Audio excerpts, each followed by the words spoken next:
तुम नहीं जानती शिखा, तुम्हें खोने का एहसास ने मुझे किस कदर झकझोर कर रख दिया था। अगर तुम्हें कुछ हो जाता तो शायद मैं खुद को कभी माफ न कर पाता। माफी के काबिल तो मैं अभी नहीं हूं, लेकिन तुम साथ हो तो कम से कम अपने पापों का पश्चाताप तो कर सकूंगा। शिखा जब से हॉस्पिटल से लौटी है, उसे घर में सब कुछ बदला बदला सा नजर आ रहा था। उसने एक नजर पूरे घर पर दौड़ाई और फिर पास खड़े शिखर की तरफ देखा।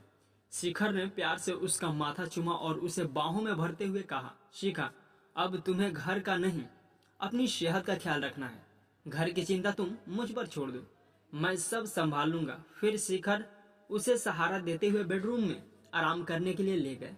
शिखा ने सोचा, जब वो घर पहुंचेगी तो पूरा घर अस्त व्यस्त पड़ा होगा। इस हालत में कैसे समेटेगी वो पूरे घर को। लेकिन यहाँ तो नजारा ही कुछ और था। इस परिवर्तन की वजह उसे समझ नहीं आ रहा था। उसकी हैरानी तब और बढ़ गई जब उसने अपने बेड पर सुर्ख लाल गुलाब का गुलदस्ता और एक पत्र देखा। उसने फिर शिखर की तरफ देखा। शिखर जानते थे कि शिखा को लाल गुलाब बहुत पसंद है। इस बार शिखर ने कुछ नहीं कहा, लेकिन उसकी आंखें नम हो आई। वो कुछ कहती इससे पहले शिखर ने उसके होठों पर अपना हाथ रख दिया और उसे बेड पर लिटाकर किचन की तरफ चले गए। शिखर का यह बदला हुआ रूप उसे अजीब जरूर लग रहा था, लेकिन इस बात की खुशी भी थी कि एक्सीडेंट के बहाने ही सही शिखर ने उसका ख्याल तो रखा, वरना शिखर की बेरुखी उसे अंदर ही अंदर खोखला किए जा रही थी। बेड पर लेटी शिखा देर तक पास रखे गुलदस्ते को निहारती रही, जैसे उन सुर्ख गुलाबों से कुछ कहना चाहती हो। फिर उसे याद आया, यह पत्र भी तो उसी के लिए है। पत्र में शिखर की चिर परिचित हैंड राइटिंग देख एक पल को उसे लगा जैसे गुजरा जमाना लौट आया है। शादी से पहले हर खास मौके पर शिखर उसे पत्र लिखा करते थे। जो बात जुबान से ना कह पाते उसे पत्र के माध्यम से उस तक पहुंचा देते। शिखर का पत्र लिखना शिखा को बहुत पसंद था। शिखर के लिखे सारे पत्र उसने आज तक सहेज कर रखे हैं। इस बार क्या लिखा है शिखर ने, इसी उत्साह के साथ शिखा पत्र पढ़ने लगी। प्यारी शिखा, आज फिर मन में कई ऐसी बातें हैं जिन्हें मैं तुमसे कहना चाहता हूँ, लेकिन कह नहीं पा रहा, इसलिए हमेशा की तरह पत्र का सहारा ले रहा हूँ। मैं तुमसे माफी मांगना चाहता हूँ शिखा, लेकिन जानता हूँ मेरा गुनाह माफ करने लायक नहीं है।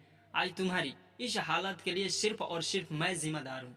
वो कार एक्सीडेंट तुम्हारी लापरवाही का नहीं, मेरी बेरुखी का नतीजा है। ना मैं तुमसे सुबह सुबह लड़ता और ना तुम रोकर घर से निकलती। तुम नहीं जानती शिखा, तुम्हें खोने के एहसास ने मुझे किस कदर झकझोर कर रख दिया था। अगर तुम्हें कुछ हो जाता तो शायद मैं खुद को कभी माफ ना कर पाता। माफी के काबिल तो मैं अभी नहीं हूं, लेकिन तुम साथ हो तो कम से कम अपने पापों का पश्चाताप तो कर सकूंगा।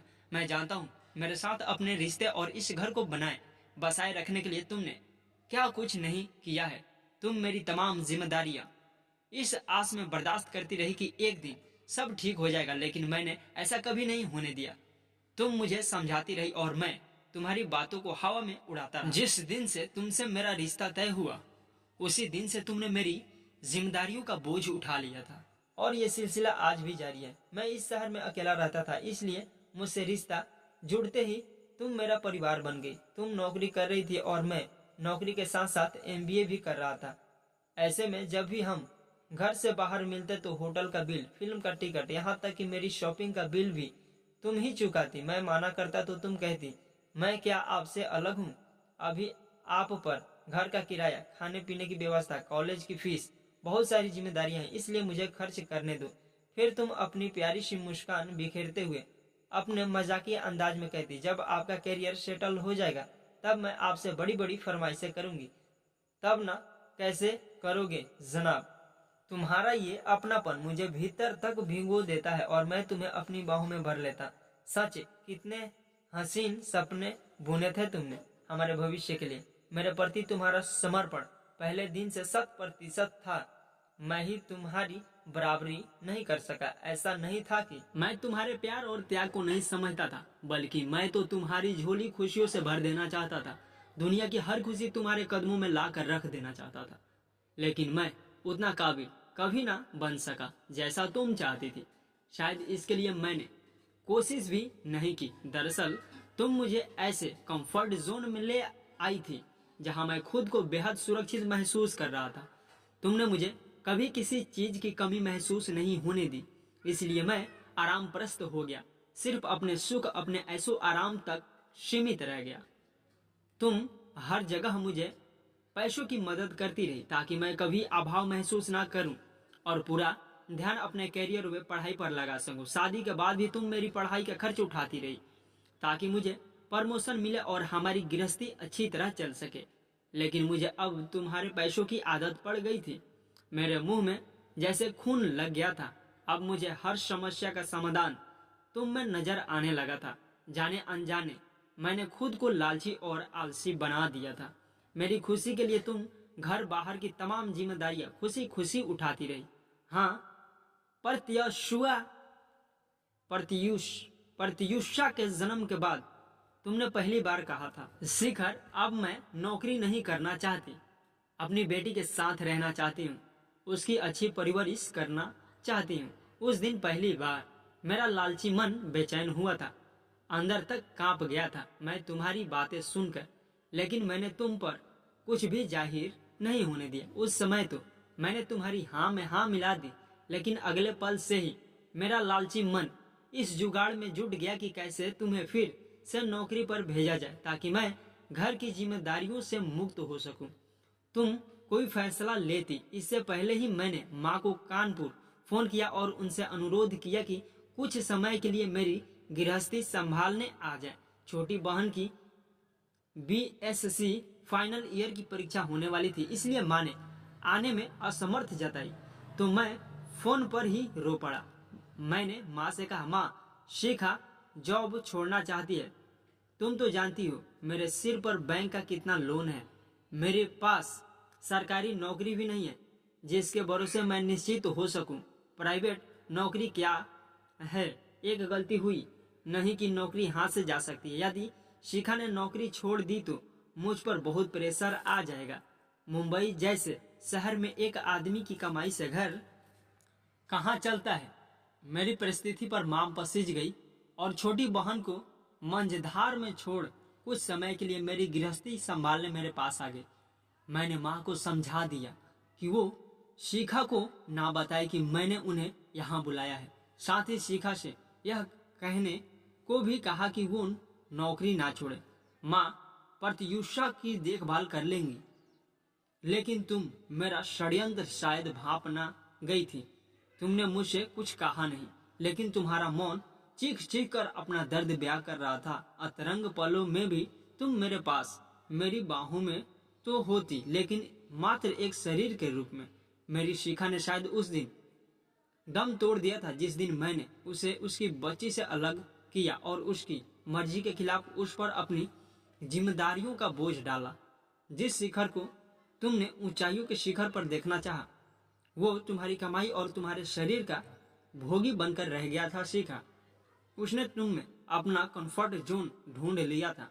मेरे संघर्ष के दिनों में तुम मेरा सहारा क्या बनी। मैं तुम पर आश्रित होकर जैसे निश्चित हो गया, जैसे मैंने तय कर लिया कि आगे का जीवन तुम्हारे भरोसे ही काटना है। घर परिवार, बैंक, पैसा, पड़ोसी, इसी के स्कूल में पेरेंट्स टीचर मीटिंग होती तो मैं जानबूझकर ऑफिस की मीटिंग का बहाना बनाकर घर से जल्दी निकल जाता।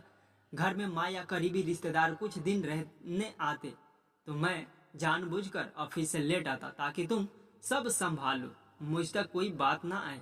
मैं इस कदर स्वार्थी हो गया था कि बेटी के बीमार होने पर भी छुट्टी लेने से साफ मना कर देता था। तुम्हें अकेले खड़ते देखकर भी मेरा कठोर मन कभी ना पसीजता। तुम हर साल कहती, इस बार गर्मी में लंबी छुट्टी लूंगी, हम कहीं घूमने चलेंगे। ऐसा ना कर सके तो मैं घर पर प्रत्युषा के साथ रहूंगी। शाम को जब आप घर आओगे तो साथ बैठकर चाय पियेंगे और खूब सारी बातें करेंगे जैसे शादी से पहले किया करते थे। तुम कितने अरमान से अपनी भावनाएं व्यक्त करती थी, लेकिन मेरा लालच मन तुरंत कैलकुलेटर करने लग जाता कि तुम्हारी छुट्टियों से मेरा कितना नुकसान हो जाएगा। मुझे माफ करना सीखा। तुम मुझे हमेशा सपोर्ट करती रही, लेकिन मैं उसका इतना आदी हो गया कि तुम्हारी भावनाओं को समझना ही भूल गया। मुझे सिर्फ अपना सुख, अपना आराम, अपनी सुरक्षा से मतलब था। तुम और प्रत्युषा भी मेरी ही जिम्मेदारी हो। इस बात को मैं जानकर भी नजरअंदाज करता रहा, लेकिन अब नहीं। तुम्हें खोने के एहसास ने मुझे तुम्हारी अहमियत समझा दी है। तुम्हारे बिना मैं एक कदम भी नहीं चल सकता सीखा। अब मैं तुम्हें वो हर खुशी दूंगा जिसकी तुम हकदार हो। तुम्हें ऊंचाइयों के उस शिखर तक पहुंचा कर दिखाऊंगा जहां तुम मुझे देखना चाहती हो। हमारी बच्ची को ऐसी परवरिश दूंगा कि उसे कभी किसी चीज की कमी महसूस नहीं होगी। शिखा, अब मैं वैसा बनना चाहता हूँ जैसा तुम चाहती हो। यदि मैं ऐसा कर सका तो यही मेरा प्रायश्चित होगा। मैं माफी के काबिल तो नहीं शिखा, फिर भी हो सके तो मुझे माफ कर देना। तुम्हारा शिखर। पत्र पढ़ते पढ़ते शिखा की आंखें भी झलक पड़ी। वर्षों का गुबार आज आंसुओं के रास्ते बह चला था। शिखर नाश्ता के लिए कब से उसके पास बैठे थे। उन्होंने शिखा को रोका नहीं, क्योंकि वो जानते थे कि आंसुओं का ये सैलाब अपने साथ तमाम कड़ुए अनुभव बहा ले जाएगा और फिर उनके जीवन में एक नया सवेरा होगा जो बहुत सुहाना होगा। यह कहानी आपको कैसी लगी कमेंट करके बताएं, और ऐसी ही नई नई कहानियां सुनने के लिए हमारे चैनल को सब्सक्राइब करें। थैंक यू दोस्तों इस वीडियो को पूरा सुनने के लिए।